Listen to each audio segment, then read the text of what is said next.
The forest was a labyrinth of endless trees, their skeletal branches clawing at the dimming sky. I could feel the weight of the cold in my bones, gnawing at my joints with an unrelenting bite that made it feel as though the very marrow inside my body was being frozen. But it wasn't the cold that haunted me. It was the ghosts of my past, the whispers of rejection, the sneers of my pack, and the cruel words that still echoed in my mind like a brutal mantra. My name is Landre. I was born to the Silvermoon Pack, a line of wolves that had once been revered for their strength, their loyalty, and their connection to the moon goddess. I was supposed to carry on that legacy, but instead, I had been deemed a mistake, a flaw. My wolf was pale, a fragile specter compared to the powerful beasts that walked alongside their alphas. My fur, an unnatural white, set me apart. My eyes, so pale they appeared almost pink, marked me as an outcast. To them, I was a disgrace. I was no stranger to rejection, but that day, the day I was publicly cast out, was when everything truly broke. I had stood on the dais, trembling under the gaze of every pack member, my white hair like a beacon of my shame. I had hoped, desperately, that someone, anyone, would see past my appearance, past the differences, and recognize the strength in my heart. But that hope had been crushed by the words of my uncle, Lord Valerius, the High Counselor of the Pack. His words echoed through my mind even now, as I walked deeper into the forest, heart heavy with the weight of his rejection. "She is nothing," he had said. "No true alpha would have her. Her wolf is weak. Her bloodline tainted." Those words had torn through me like a blade, leaving behind a wound that never healed.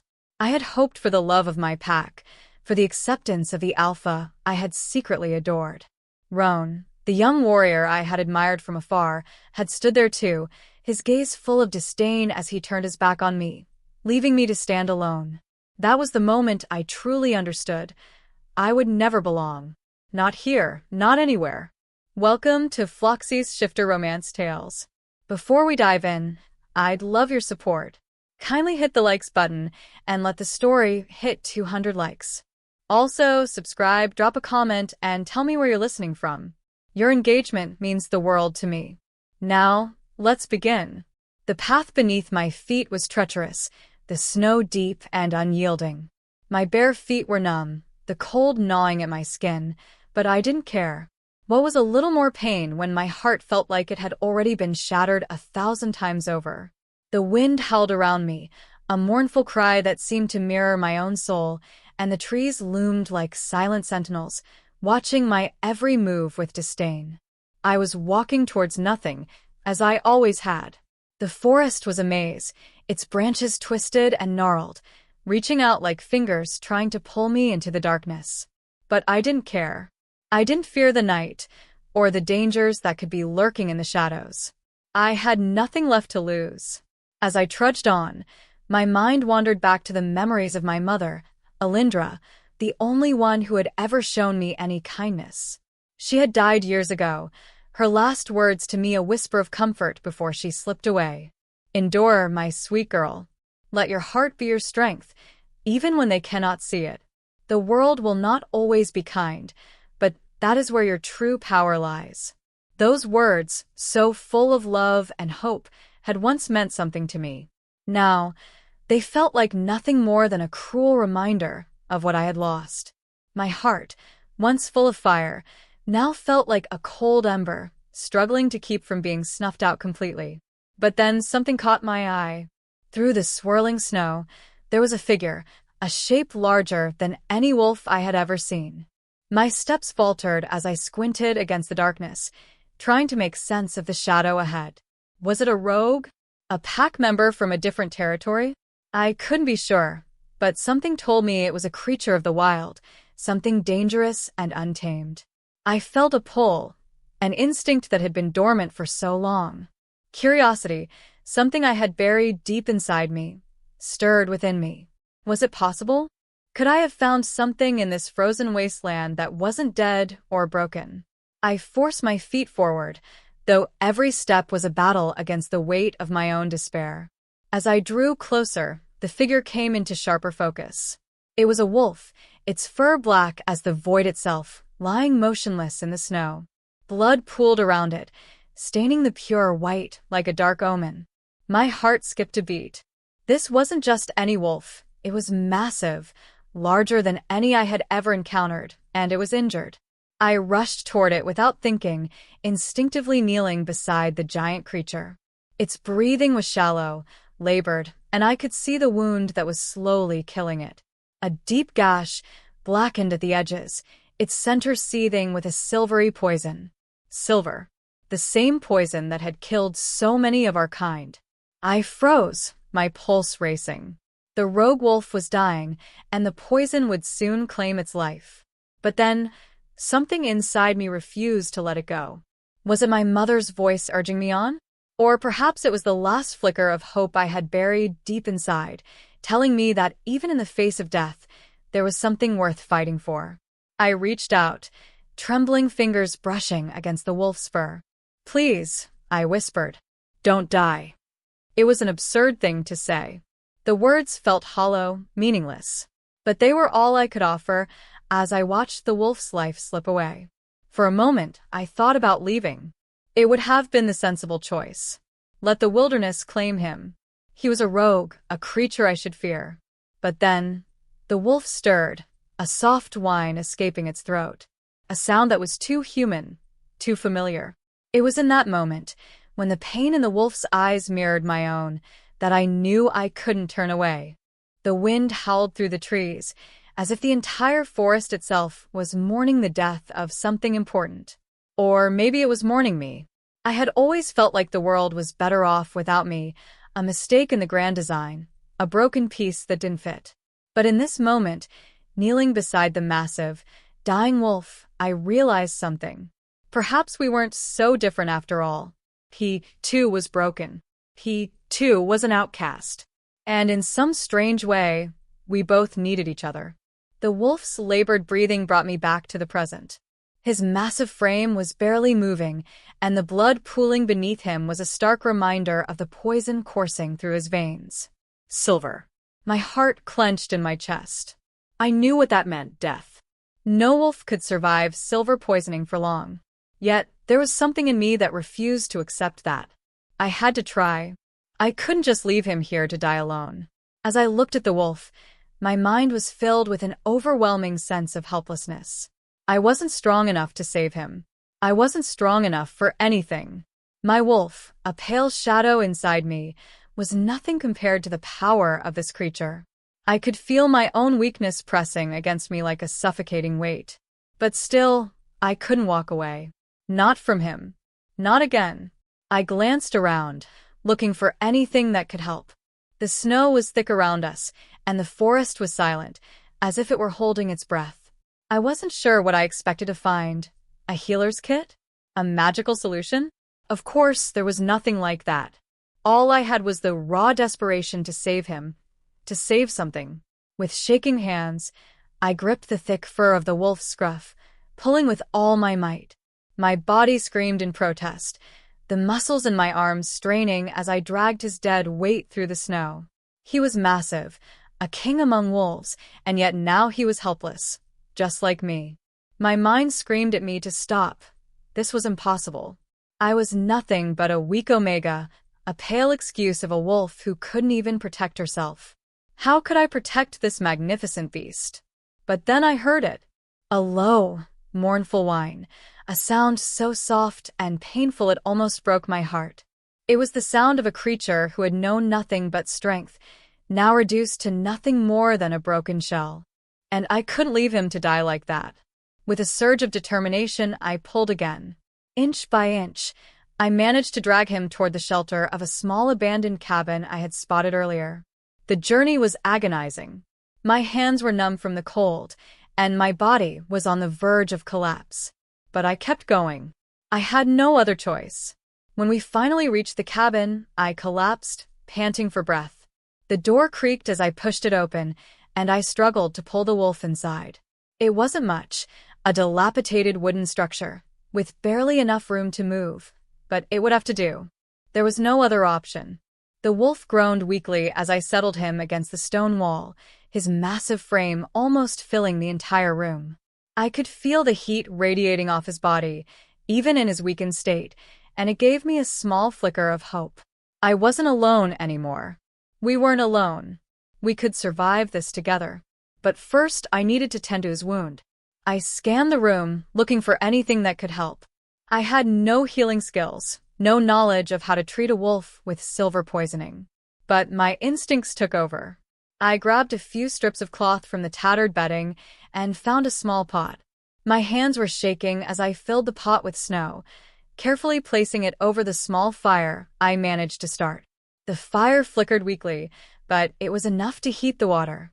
While it heated, I turned my attention back to the wolf. The gash across his shoulder was deep, too deep, and the edges of the wound were blackened with silver. It was the kind of wound that no one could survive for long.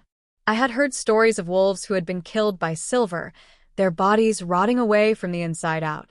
But this wolf, he was different. There was power in him, raw and untamed, even in his weakened state. I could feel it. The water in the pot started to steam, and I dipped one of the cloths into it. I could see the wolf's chest rise and fall in shallow breaths, his body trembling as I pressed the cloth gently against his wound. His growl was soft, but it was there a low, throaty sound that sent a shiver down my spine. "It's okay," I whispered, my voice trembling with uncertainty. "I'm not going to hurt you." I wiped away the blood, my heart pounding as I worked. I had no idea what I was doing, but something inside me refused to give up. This wolf, this creature, he needed me, and in some strange, inexplicable way, I needed him too. As I worked, I began to speak to him. My words came out haltingly at first, but then they began to flow more freely. I told him my story, the story of my rejection, of my broken wolf, and the pain that had shaped me. I spoke of my past, of the cruelty of my pack, and of the cold emptiness that had taken root in my heart. I didn't expect him to understand. After all, he was a king among wolves, powerful and mighty, while I was nothing but an outcast. But as I spoke, I felt something shift. The weight of the isolation, the rejection, the years of being invisible, it all seemed to lift, if only for a moment. I wasn't alone. Not anymore. The wolf's breathing slowed, and I took that as a sign of progress. Slowly, carefully, I wrapped the cloth around the wound, trying my best to bandage it. There was nothing more I could do for him. Not here, not with the little knowledge I had. But I had to try. I settled down beside him, the warmth of his body a strange comfort in the cold, barren cabin. My body was exhausted, my limbs heavy with the weight of the journey, but I couldn't bring myself to sleep just yet. There was something about this wolf, something that made me want to stay awake, to watch over him as he had watched over me, even in his weakened state. As I lay beside him, my cheek resting against his thick fur, I felt the steady rhythm of his breathing. He was still alive, still holding on. For now, that was enough. And then I fell asleep. My dreams were filled with fragments, memories of rejection, of pain, of loneliness. But there was something new in the dreams too. A flicker of hope, a glimmer of light in the darkness. I woke to the soft crackling of the fire, the scent of burning wood filling the small, dim cabin. For a moment, I didn't remember where I was. My body was sore and stiff, my limbs heavy with exhaustion. The warmth that surrounded me was comforting, but the moment I opened my eyes, everything came rushing back. The cold, the snow, the massive wolf lying beside me. The one I had dragged through the snow. The one I had saved. I glanced to my side, my heart lurching when I saw that he was still there, though his breathing was deeper, more steady. The silver eyes I had seen in my dreams were closed now, his dark fur glistening in the weak firelight. He looked peaceful. For a moment, I thought that maybe he had died in his sleep. That maybe, despite everything, my attempts had been futile. I reached out tentatively, my fingers brushing against his fur. He stirred. I froze, my heart skipping a beat as his large body shifted, muscles rippling beneath his dark coat. My breath caught in my throat. Was he waking? Was he going to attack me? I couldn't imagine what kind of creature I had brought into this humble cabin. He was a beast, a king, even, and I was nothing more than an outcast, a weak omega.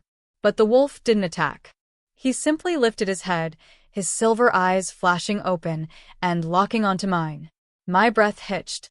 There was an intensity in his gaze, something ancient and powerful, something that made the very air feel charged. For a long, unnerving moment, we just stared at each other.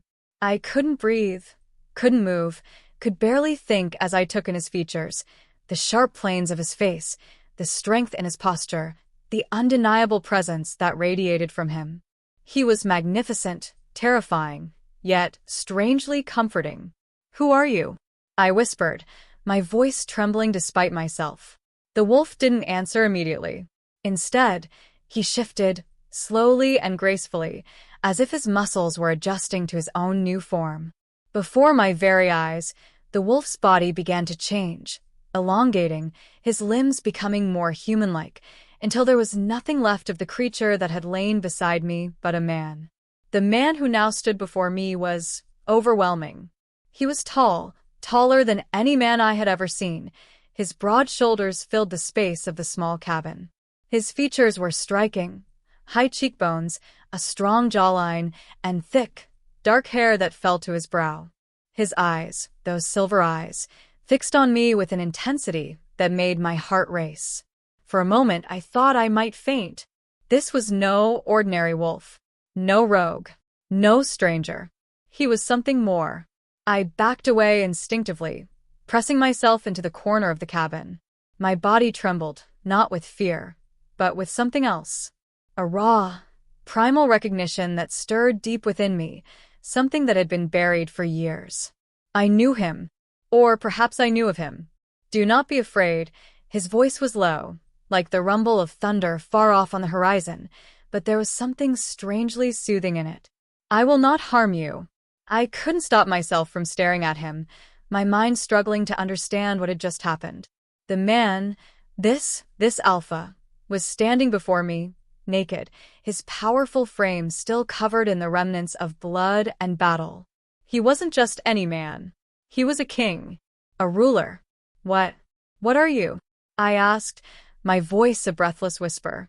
I had no idea what to say, no idea how to react. Was this some kind of dream? Some twisted fantasy? Or was he real? He raised an eyebrow, almost as if amused by my confusion. "I am Theron," he said, his voice steady, though there was an undeniable weight to it. "King of Shadowhaven. King of Shadowhaven." I barely managed to breathe as the words registered in my mind. The king. The Alpha King. The one they spoke of in hushed whispers. The ruler of all wolves. The one who commanded armies, who ruled territories larger than most could ever imagine. Theron, his name was a legend, a myth. And I had saved him. I had dragged him through the snow, kept him alive with nothing but my will, my desperation. I don't understand," I stammered, looking at him in disbelief. "You're the king?" I felt foolish the moment I said it. Of course, he was the king. The raw power radiating off him was unlike anything I had ever felt before. Theron nodded slowly, his silver eyes never leaving mine. "Yes, but I was not always like this. I was broken, lost. Until you found me." I blinked in confusion. "But how?" His gaze softened, just a fraction, though the power still lingered around him like an unspoken promise. "Silver poisoning. I was attacked by rogues in the blizzard. My guards were gone, and I was alone, dying. But you saved me." I shook my head. This couldn't be real. "I didn't save you. I just helped you." Theron's lips quirked into a small smile, though there was something deeper behind it. "You saved my life. Don't underestimate what you did. I would have died without you." His words hit me like a thunderclap. I had saved a king. A powerful, untouchable king who ruled over the most feared wolves in the land. "Why?" I whispered, not sure if I was speaking to him or to myself. "Why did you choose to save me?" Theron stepped closer to me, his movements deliberate and slow, like a predator sizing up its prey. But there was no threat in his eyes, only something deeper, something I couldn't quite comprehend. He crouched down in front of me, bringing himself to eye level with me. His presence was overwhelming, and for the first time in my life, I didn't feel weak. "I didn't choose to save you," he said softly. "I needed you. From the moment I saw you, I knew." I swallowed hard, my throat dry. Knew what? He took a deep breath, his silver eyes filled with something unreadable. "You are my mate." Theron's words echoed in my mind, drowning out everything else. "You are my mate." The world seemed to stand still. The fire crackled in the background, but it felt far away now. The only thing I could focus on were his silver eyes, those deep, piercing pools of light that seemed to see straight through me, beyond my brokenness, beyond the lies I had been told, to something raw and real. Mate. I had heard of the concept before in stories and legends. Wolves destined for each other, bound by fate, by the moon goddess herself. But I never believed in such things. How could I? I was the outcast, the Omega, the one who didn't belong anywhere. And he was the king, a ruler of power and dominance, with a legacy far beyond anything I could even dream of. "No," I whispered, shaking my head, my voice barely a breath. "You're mistaken. I'm nothing. I'm not the one you're looking for." I felt the weight of my own words, the crushing self-doubt that had shaped every part of me. My wolf was weak, a mere shadow of the strength that other wolves possessed. My white fur was a symbol of everything I wasn't, a flaw, a curse. My eyes, the unnatural pink, made me stand out in a world that valued power, strength, and beauty. I was nothing. I had nothing to offer him. But Theron's gaze never wavered. There was no hesitation in his eyes, no sign of doubt. His silver eyes locked onto mine with a fierce intensity that made my heart race. It was as if he could see through my walls, see the weakness I had hidden so carefully for so long. And yet, instead of turning away, instead of rejecting me as I had been rejected so many times before, he stepped closer. His presence filled the room, overwhelming and consuming, and my breath caught in my throat. His hands, large and strong, reached out to me, but I flinched, instinctively pulling back. It was a reflex, a defense mechanism built from years of being hurt, of being cast aside. But Theron didn't move away. He only leaned forward, his voice low and steady, his words slicing through my fear. "I'm not mistaken," he said, his voice filled with an unshakable certainty. "You are my mate, Landre. I've waited a century for you." A century? The weight of his words made my knees buckle, and I had to catch myself against the stone wall of the cabin. This couldn't be real. I had spent my whole life believing I was nothing, a mistake, a flaw, a burden. And now this man, this king, was telling me that I was his mate, that I was the one he had been searching for, waiting for. I shook my head again, unable to process what he was saying. "I don't understand. I'm not worthy of you. I'm just an outcast. I'm broken." Theron stepped closer, his silver eyes never leaving mine. There was something about the way he moved, slow, deliberate, but with an undeniable power behind every step. He reached for me again, this time gently, his hand brushing against my cheek. The contact sent a shock of warmth through my skin, and I couldn't help the shiver that ran down my spine. "You are not broken," he said softly, his voice so full of conviction that it made my heart ache. "You are everything I've been waiting for. You are the light in my darkness, Landre. The strength I need." His words were like a balm to the raw, wounded places within me. I felt the walls around my heart begin to crack, tiny fissures spreading as the warmth of his presence seeped in. But the fear was still there, gnawing at me, twisting in my gut. How could he possibly see me like that? How could he possibly want someone like me? A weak Omega, an albino wolf, discarded by her own pack. "I don't belong here," I whispered, my voice barely audible. "I don't belong with you. You're the king. You're strong, powerful, everything I'm not." Theron's gaze softened, and he stepped closer until there was no space between us. He cupped my face gently, lifting my chin so that I was forced to meet his gaze. "You are everything I need," he said, his voice so sure, so steady, that it made my heart stutter in my chest. "I see you, Landre. Not as the Omega you think you are. Not as the flawed wolf you've been made to believe you are. I see your heart, your strength, your compassion. And that is what makes you worthy of me." I felt his words settle deep within me, like a seed being planted in the soil of my soul. He was wrong. I was nothing. I had nothing to offer him. But in the depths of his gaze, I saw something that I had never seen before. Acceptance. Love. A kind of strength that I could never have imagined. And for the first time in my life, I felt something stir within me, a flicker of hope. But the fear remained. How could I be what he wanted me to be? How could I be his queen, his mate, when I didn't even know who I was? "I'm scared," I confessed, my voice trembling. "Scared that I'm not enough. Scared that you'll see the truth, that I'm broken, that I'm worthless. I've never been enough for anyone." Theron's expression softened, and his thumb brushed across my cheek, wiping away the tears that I hadn't realized had fallen. "You are enough," he said gently. "You are more than enough. And I will spend the rest of my life showing you that." The words hit me like a wave. More than enough. I had spent my entire life being told I was worthless, broken, unwanted. And now here he was telling me the exact opposite. That I was enough. That I was everything. I looked up at him, my heart racing, my breath shallow. His presence was overwhelming, but it wasn't just power, it was safety. It was a promise. And in that moment, I realized something. I didn't have to be perfect. I didn't have to be the strongest or the most powerful. I didn't have to be the woman I thought he wanted me to be. Because in his eyes, I already was. Theron leaned forward, his lips brushing against my forehead in a gentle, lingering kiss. The touch was soft, reverent, as if he were afraid to hurt me. But I needed this, needed him to show me that I wasn't alone, that I wasn't broken. When he pulled away, I saw the same certainty in his eyes, the same certainty that had been there from the moment he first saw me. "You are mine," he said, his voice firm, unwavering. "And I am yours."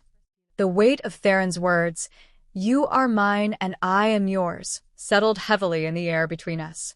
The declaration was not just a promise, it was an undeniable truth. Yet, for me, the world did not shift as easily as his words suggested. I had been cast aside my whole life, rejected by the very people who were supposed to love me. How could I, the pale Omega, the broken wolf, possibly believe in something as grand as the bond he spoke of? Theron's hand lingered on my cheek, his touch grounding me, offering a warmth I hadn't realized I was craving. I wanted to believe him.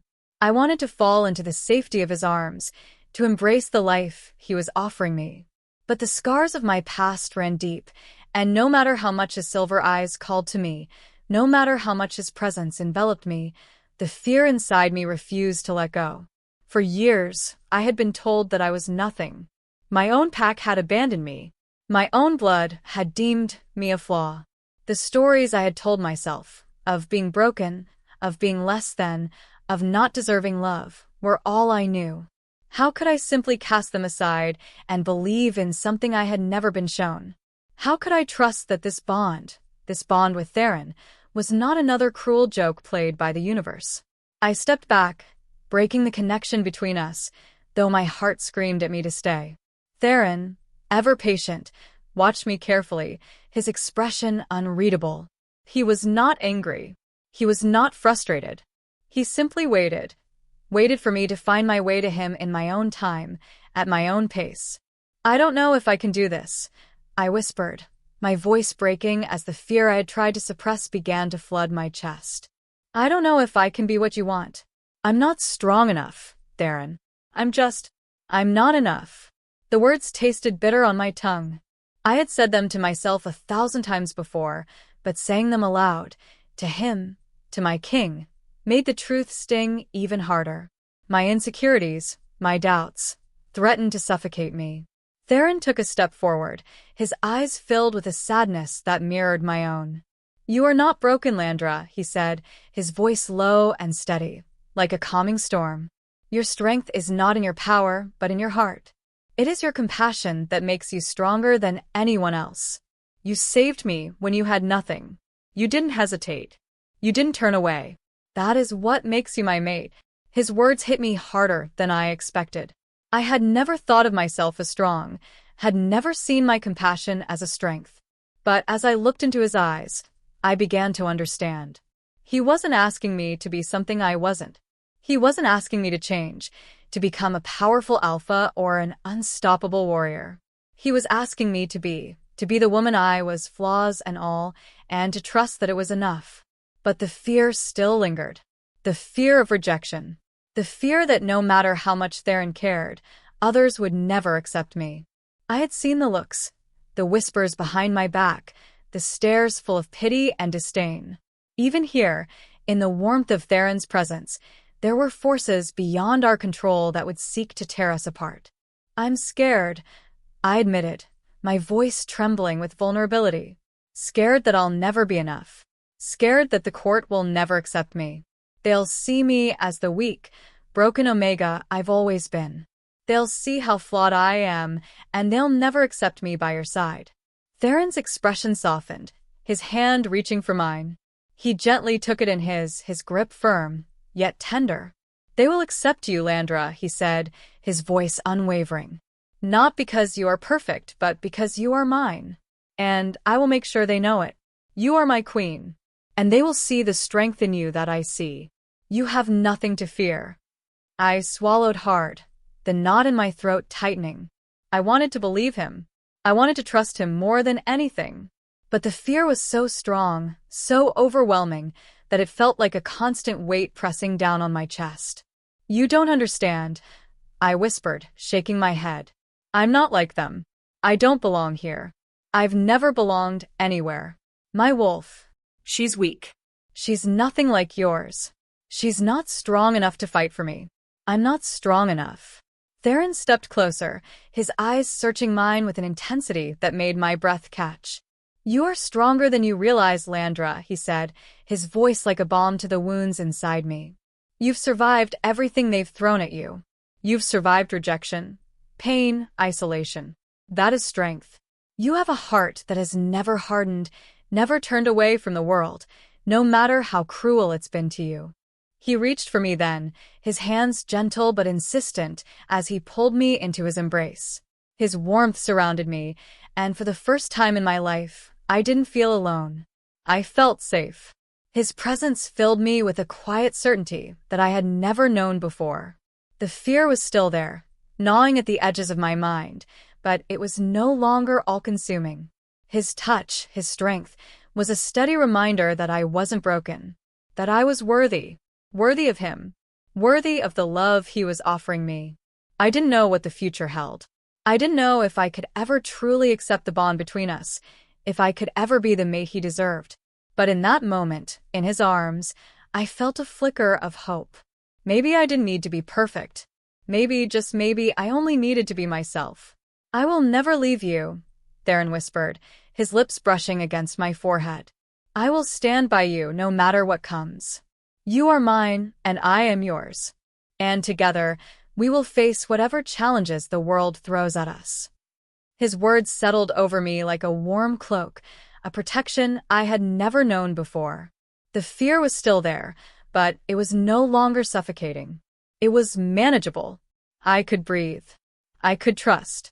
"Together," I whispered back, the words a promise to both of us. "Together." And as I stood there in his arms, I realized something. I might not have been the wolf everyone expected me to be, but I was enough. And that was all that mattered. The wind howled louder than ever as the northern winds swept through the grand halls of Shadowhaven.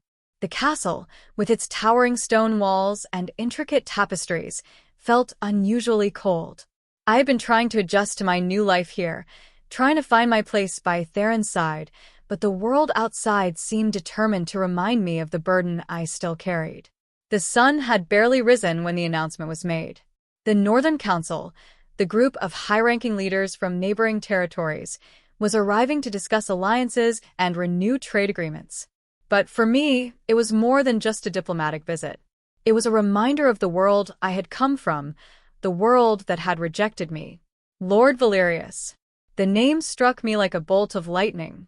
He was the head of the Northern Council delegation and my uncle, the one who had cast me aside. The one who had condemned me to a life of shame and solitude. The thought of him being here, in this very castle, filled me with dread. I had spent years running from my past, from the pack that had abandoned me, from the family that had called me a curse. And now, here he was, standing in the very halls of the man who had claimed me as his mate. Theron noticed my sudden shift in demeanor. His hand, warm and comforting, found mine as we stood in the grand dining hall, waiting for the delegates to arrive. His grip was firm, steady, and I could feel his strength coursing through his touch. But I was not as strong as he was. My heart raced in my chest, my mind a whirlwind of panic. How could I face him? How could I stand before the man who had caused so much pain in my life? Don't worry. Theron's voice was low, a calm promise in the midst of my growing storm. You are not the girl you were when he cast you aside. You are mine now. And no one will hurt you. Not while I am here. I nodded, but the knot in my stomach remained. The fear still lingered, gnawing at me. What if Valerius saw me as the broken thing I had always been? What if he looked at Theron and saw only a mistake, a weak, broken Omega who didn't belong in the king's palace? And then the doors opened. The room fell silent. The Northern Council had arrived. Valerius led the group into the hall, his tall figure commanding attention as he strode forward, flanked by several other high-ranking officials. My heart skipped a beat as I saw him, his familiar sneer, his cold, calculating eyes scanning the room. He was everything I remembered, and more. A powerful man, with a commanding presence, his every movement filled with arrogance. He didn't look at me at first. He didn't even acknowledge my presence. But I could feel his eyes on me, piercing through me like a blade. And when he did see me, his expression faltered for just a second. It was almost imperceptible, but it was there. The recognition. He stopped mid-step, his gaze locking onto mine, and for a moment, I felt like the entire world had frozen. His eyes narrowed, confusion, disbelief, and then anger. It all passed through him in a flash. "What is this?" he hissed, his voice sharp and cutting, a tone I had heard countless times before. "What is this filth doing here?" My breath caught in my throat. The words hit me like a punch to the gut, and for a moment, I couldn't move. I wanted to shrink back, to disappear. But I couldn't. Not anymore. Not in front of Theron. I felt Theron's presence beside me, unwavering and unyielding. He stood tall, his posture strong, his silver eyes glowing with a quiet intensity that filled the room.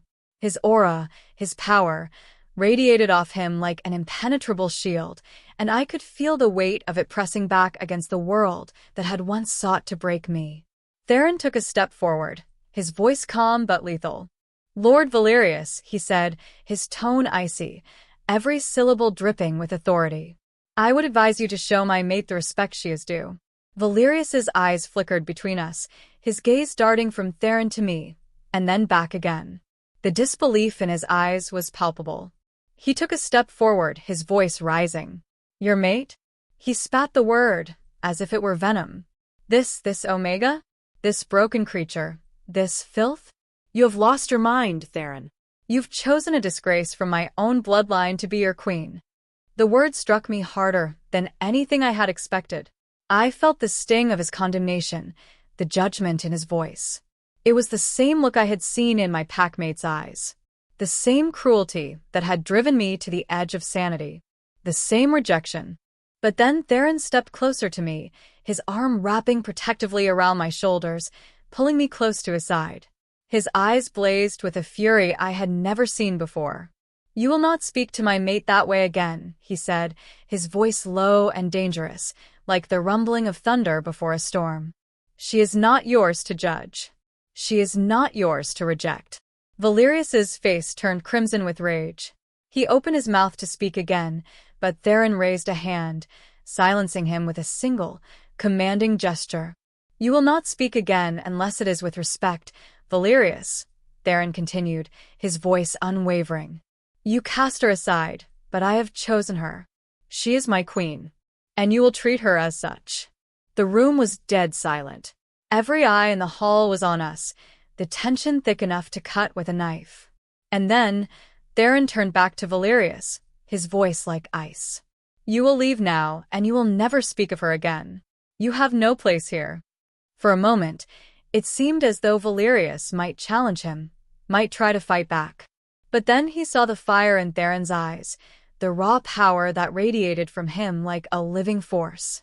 He faltered, his shoulders slumping ever so slightly, as if realizing that this battle was already lost.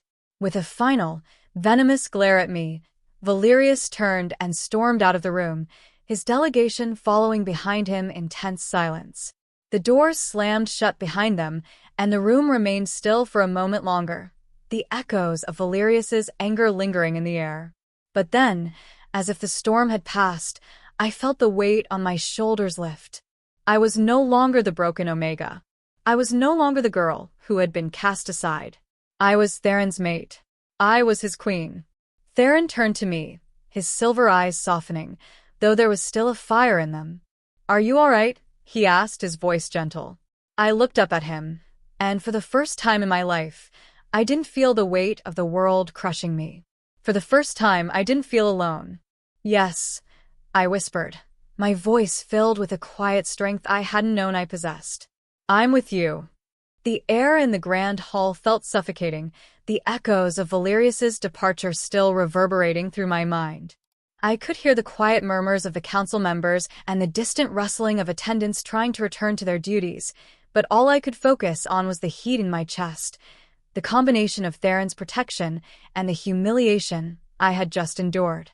The sting of Valerius's words still lingered in my ears. Filth, disgrace, broken. Each syllable was a shard of ice that cut deep into me. The image of him glaring at me, his eyes filled with such disdain, was burned into my mind. The rejection had felt like an open wound, one I thought I had healed long ago. But the sight of him, of the man who had made me feel small, insignificant, worthless, had torn the scab from that wound, exposing everything I had tried so hard to forget. I stood there in the aftermath, my hands trembling at my sides, unsure of what to do or say. Theron's presence beside me was a constant, unwavering reassurance, but even his strength couldn't chase away the gnawing sense of inadequacy that had settled in my chest. "Don't listen to him," Theron said softly, his voice like a balm to my wounded soul. "He is nothing. You are mine, and you belong here, by my side." I nodded, the words comforting but not enough to erase the memory of Valerius's cruelty. How could Theron truly want me? My wolf, pale and frail, my pink eyes, the years of rejection. It felt impossible to shake the belief that I didn't deserve this, that I didn't belong here. I turned to face him, my voice low. "I don't think I can face them, Theron. I don't think I can face anyone." My heart ached with the weight of my own self-doubt. I thought I was stronger than this. I thought I could do this. But I can't. I'm not who you think I am. Theron's gaze softened, and his hand reached out to gently lift my chin, forcing me to meet his eyes. His touch, warm and grounding, steadied the wild pounding of my heart. "You are who I think you are, Landre. You are my mate, my queen. And that is enough." "But I'm not like them," I whispered, fear thick in my voice. "I'm not an alpha. I'm not strong like you. They'll never accept me. They'll always see me as a mistake. Weak, broken." His eyes narrowed, the silver of them glowing with intensity. "Then let them think what they will," he said, his voice firm, unwavering. "I do not care what they think. You are not their judgment. You are not their weakness to point at. You are my strength." But the weight of Valerius's words still haunted me, lingering like a shadow in the corner of my mind. I wasn't naive enough to think this was over. Valerius may have been forced to leave, but his influence was still here. The court would whisper. The council would gossip. And no matter how much Theron stood by me, I couldn't escape the fact that I had been branded with a scar, one that I could never fully erase. "Do you truly believe I'm worthy?" I asked, my voice trembling with the depth of the question. "Do you truly believe I can stand by your side as your queen?" Theron was silent for a moment, his eyes searching mine, as though weighing his words carefully. Then, with the quiet strength that had drawn me to him in the first place, he spoke. "I don't need you to be like me. I don't need you to be an alpha or a warrior or anything but you. That's why I chose you." His voice softened, and he brushed a strand of my white hair away from my face, his touch lingering on my skin. "You are my heart, Landre. My mate. And you are more than enough." I wanted to believe him. I wanted to believe that everything could be as simple as he made it sound. But I had spent my entire life believing I wasn't worthy of such love, of such acceptance. The scars of my past, of Valerius's rejection, of my own pack's disdain, ran deep. And while Theron's words were everything I needed to hear, they weren't enough to quiet the voice inside my head that whispered that I didn't belong. The doors to the hall creaked open, interrupting the moment. A servant stepped inside, her head lowered respectfully. "Your Majesty," she said, her voice a soft murmur. "The Northern Council members are waiting for your address." I flinched, a rush of anxiety crashing through me. The council, the very people who had witnessed the earlier confrontation, were waiting. They had seen me rejected by my own blood, and now they were expecting me to stand beside Theron as his queen. The weight of their judgment pressed down on me, suffocating. Theron noticed my hesitation and placed a hand on my shoulder. His touch was firm, reassuring. "We do this together, Landre. Do not let their eyes make you doubt yourself. I will be with you every step of the way." My stomach tightened, but I nodded. I couldn't run anymore. This was it. I had to face them. I had to face him. My uncle. The man who had tried to destroy me. The man who would never see me as anything more than a burden. "All right," I said, my voice barely above a whisper, but steady with resolve. "Together." The walk to the Grand Council chamber felt like an eternity. I could hear the murmurs of the court, the hushed conversations, and the occasional gasp as people caught sight of me. I could feel their eyes on me, scrutinizing, judging, whispering.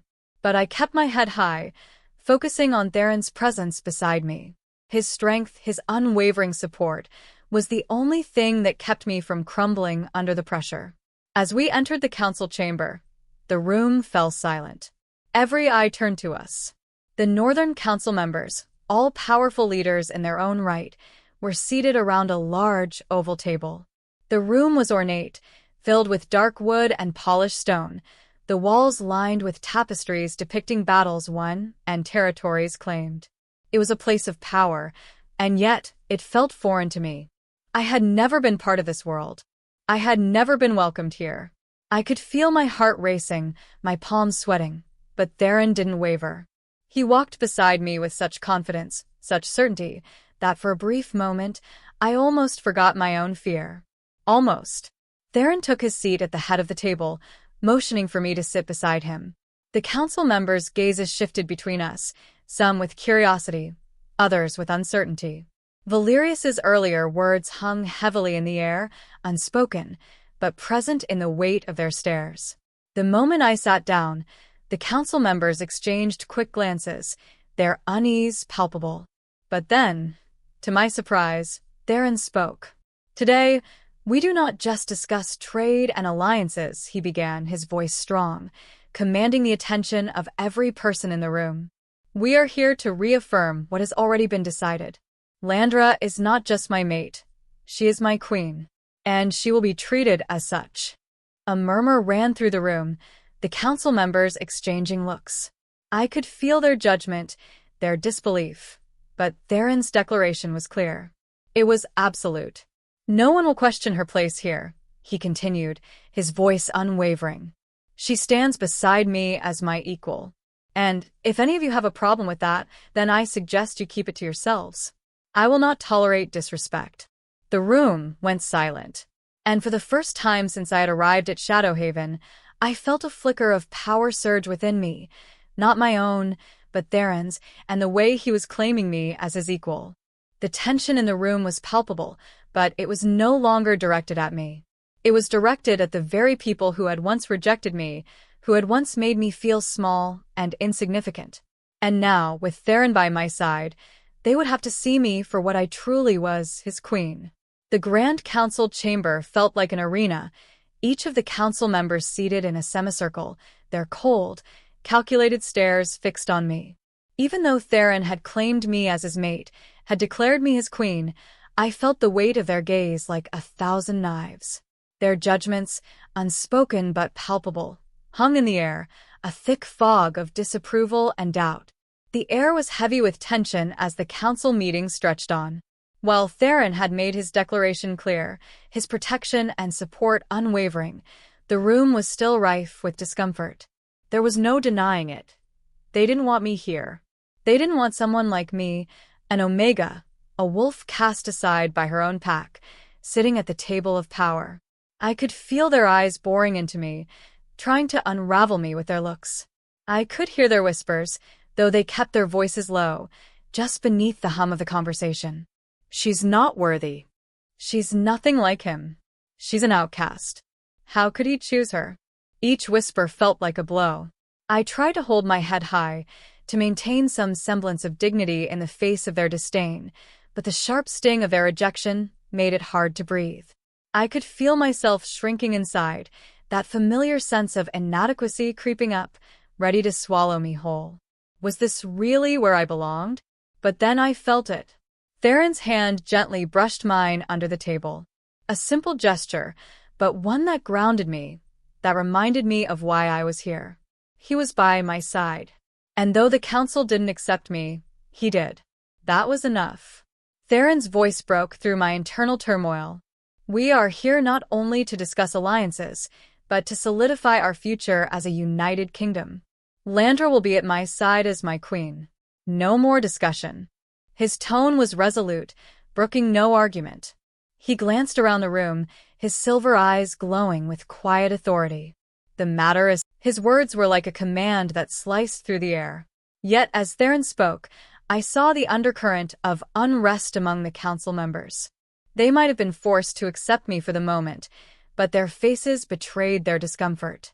They were still uncertain, still resistant to the notion of me, someone they deemed unworthy, sitting beside their king. I could sense the tension building, the quiet mutterings growing louder, but I had no choice but to hold my ground. And then, one of the council members, a tall and imposing wolf with graying fur named Lord Eric, stood. His posture was stiff, his gaze hard as he addressed Theron. "Your Majesty," Lord Eric began, his voice clipped, "with all due respect, we cannot simply disregard tradition. Your mate may be unorthodox, but she is still a wolf. We cannot risk weakening the line of succession. There are many within the pack who are not yet convinced that she can lead." I felt the blood drain from my face as his words struck me like a slap. Weakening the line of succession? Was this what they thought of me? That I wasn't fit to rule beside Theron? Theron's hand tightened around mine beneath the table, and his voice, though calm, had a biting edge. "Do not test me, Lord Eric," he warned, his tone colder than I had ever heard it. "Landre's place here is not open to debate. You may not agree with her, but she is my queen. She will be treated as such." Lord Eric didn't back down, though. "And what of the others, Your Majesty?" he pressed, his voice growing louder, a subtle challenge in his words. "What of those who may think her unfit? What of the council members who do not see her as worthy of this position?" The room fell into an uncomfortable silence. My heart pounded in my chest. They had the audacity to question Theron's decision. To question me. I could feel their eyes shifting toward me, their judgments written plainly across their faces. My breath hitched, the weight of their scrutiny almost unbearable. But Theron didn't waver. "Are you implying that the opinion of one of my council members matters more than the strength of my bond with my mate?" Theron's voice was a low growl now, his patience slipping. "Let me be clear. My decision is not up for debate."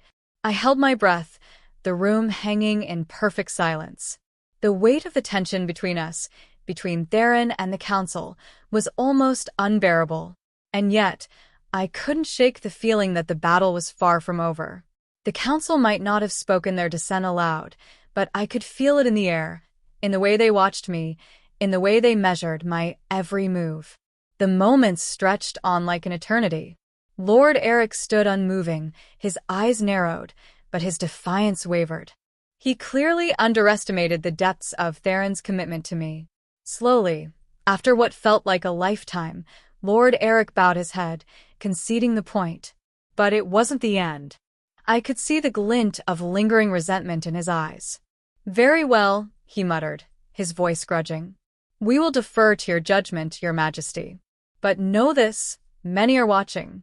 You may not have the support of all in your kingdom, especially in these uncertain times." Theron's eyes hardened, but his voice remained calm. "I do not need the support of the unworthy. I have the support of my queen, and that is all that matters."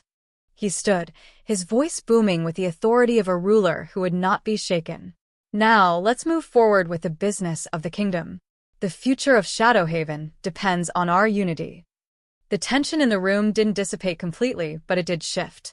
Lord Eric's challenge had been met with unwavering strength from Theron, and the council, though still uneasy, had no choice but to acquiesce. They knew better than to openly defy their king. But even as the conversation moved on to less contentious topics, I couldn't shake the feeling that something had been left unsaid. The council members might have been silenced for now, but I knew this wasn't the end. I knew that the road ahead wouldn't be smooth, that there would be more challenges, more betrayals, more doubts cast my way. But there was also something else. Theron was by my side. He had defended me, stood up for me when I didn't have the strength to do it myself. He had seen something in me that I had never seen before, something worth fighting for. And as long as he stood beside me, I would stand tall. I would not let them break me. Not again. As the meeting drew to a close, I felt the weight of the council's gaze follow me out of the room. I walked beside Theron, my head held high, though my heart still carried the remnants of the confrontation. I had held my ground, but I knew the challenges had only just begun. When we reached the private corridors of the castle, Theron turned to face me, his expression softening as he looked at me. "You did well," he said, his voice gentle, though I could hear the pride in it. "You faced them, and you didn't let their words sway you." I nodded, though my thoughts were still consumed by the council's response. "I'm not sure I'm ready for this, Theron. I don't think I'll ever be able to erase the doubts in their eyes." He cupped my face in his hands, forcing me to meet his gaze. "You don't need to erase anything, Landre. You only need to be yourself. That's all I ask. That's all anyone should ask." I smiled weakly, still uncertain, but for the first time, I felt a flicker of hope. Maybe, just maybe, I could do this. With Theron by my side, maybe I could truly become the queen I was meant to be. The days that followed the council meeting felt like a blur, a whirlwind of diplomatic duties and strained conversations. Though Theron's unwavering support kept me anchored, I couldn't shake the feeling that the council's judgment had left an indelible mark on my soul. I was still an outsider, a stranger in this world that I had never been meant to be a part of. I spent hours in my chambers, staring out over the snow-covered expanse of Shadowhaven, trying to push away the nagging doubts that kept creeping into my mind. It was only in the quiet moments when I was alone with my thoughts that the weight of it all hit me. I had been chosen by the Alpha King, but I didn't feel like I belonged. My wolf, though stronger now with the bond we shared, was still weak, frail compared to the mighty wolves that roamed beside their alphas. I didn't feel strong. I didn't feel like I could lead, like I could ever live up to the title Theron had given me. I had barely noticed the time passing when the knock came at the door. "Your Majesty," a soft voice called, one of the attendants who worked in the palace. "The king requests your presence in the throne room." I hesitated for a moment, my heart racing. It had been a while since Theron had summoned me for something official, and I couldn't shake the feeling that today would be different. I rose from the window, pulling on the heavy cloak that had been draped over the chair, and made my way down the familiar stone corridors. With each step, I felt the tension in my chest grow tighter, as though something big was about to happen. And as I reached the grand doors to the throne room, I realized just how true that feeling was. The room was already filled with the high-ranking wolves of the kingdom, the council members, Theron's most trusted warriors, and a few of the other influential figures in Shadowhaven. They stood in a semicircle, all watching as Theron sat upon the throne, his eyes locked on mine as I entered. There was no mistaking the authority in his gaze, the sense of purpose that radiated from him. But it was not just his gaze that caught my attention. Standing at his side, just to the right of the throne, was a woman, tall, with fiery red hair and eyes that glinted with an almost predatory intensity. She was striking, undeniably beautiful, and her presence in the room seemed to command attention. My heart skipped a beat as I realized who she was. Serilda. She had been one of the women who had made me feel most unwelcome in the palace. A noblewoman with high status, and from what I had gathered, a long-standing connection to Theron's court. The way she stood beside him, with such confidence and ease, made my stomach twist in knots. I could feel the anxiety creeping up again, my wolf's unease manifesting as the pressure in my chest tightening. But I couldn't back down now. Theron had called me here. The attendant stepped aside, and I slowly approached the throne. Theron's gaze never left mine, but there was a subtle shift in his expression. It was something I hadn't seen before, an unreadable look, a mix of curiosity and something softer that I couldn't quite place. Landre, Theron said, his voice low and commanding, though there was a warmth there, a tenderness. Come. We have much to discuss. I nodded, moving forward. Serilda's eyes tracked my every step, and I couldn't shake the feeling that she was sizing me up, evaluating me. Her lips curled into a smile, one that seemed friendly, but there was an undercurrent of something darker in it. She wasn't here just to observe. Serilda, Theron continued, his voice firm. This is my mate, Landre. She will be joining us as we address the matters of the kingdom from here on out. She is my queen. The words hit me like a physical blow. For a brief moment, I felt as though the ground beneath me was slipping away. Was he truly saying this to the court? Was he truly elevating me in front of everyone?